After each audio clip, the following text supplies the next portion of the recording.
प्रभु यीशु मसीह का बपतिस्मा, ईश्वर की योजना का पवित्र आरंभ। बहुत समय पहले, जब संसार अज्ञान, पाप और भय के अंधकार में डूबा हुआ था, तब परमेश्वर ने मनुष्यों के उद्धार के लिए अपने इकलौते पुत्र को धरती पर भेजा। उस पवित्र बालक का नाम था यीशु मसीह। वे नाज़रेत नामक छोटे से नगर में बड़े हुए, बढ़ई यूसुफ और मरियम के साथ साधारण जीवन जीते हुए। बचपन से ही उनके जीवन में एक दिव्य शांति और अनोखा तेज झलकता था। समय बीतता गया। जब यीशु लगभग 30 वर्ष के हुए, तब परमेश्वर की योजना प्रकट होने लगी। उन्हीं दिनों यरदन नदी के किनारे एक भविष्यवक्ता उपदेश दे रहा था। उसका नाम था यूहन्ना बपतिस्मा देने वाला। वो लोगों को चेतावनी देता था कि वे अपने पापों से मन फिराएं, क्योंकि परमेश्वर का राज्य निकट है। लोग दूर दूर से आते, अपने पाप स्वीकार करते और यरदन नदी में बपतिस्मा लेते।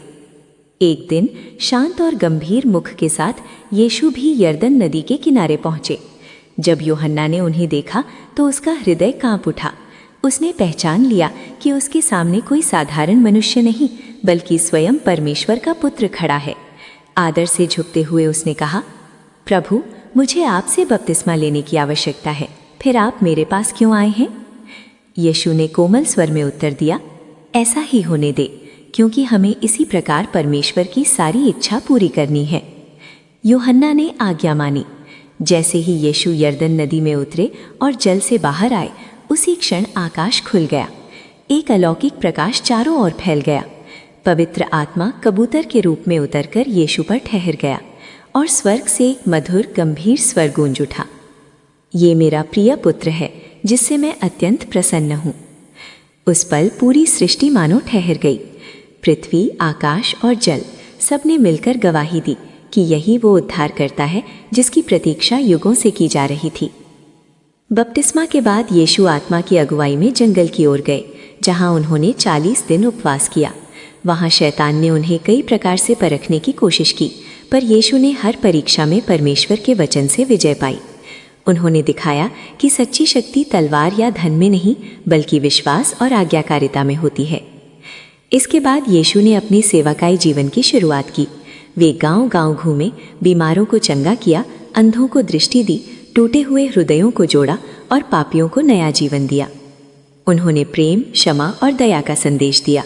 उन्होंने सिखाया कि परमेश्वर केवल मंदिरों में नहीं, बल्कि टूटे हुए हृदयों में वास करता है। यीशु का बपतिस्मा केवल जल में डुबकी नहीं था, वो मानवता के लिए एक नया आरंभ था। वो हमें सिखाता है कि जब मनुष्य अपने अहंकार को छोड़कर परमेश्वर के सामने झुकता है, तभी सच्चा जीवन शुरू होता है। आज भी यीशु हमें पुकारते हैं, मेरे पास आओ, मैं तुम्हें विश्राम दूंगा। मेरे पीछे चलो और तुम जीवन की ज्योति पाओगे।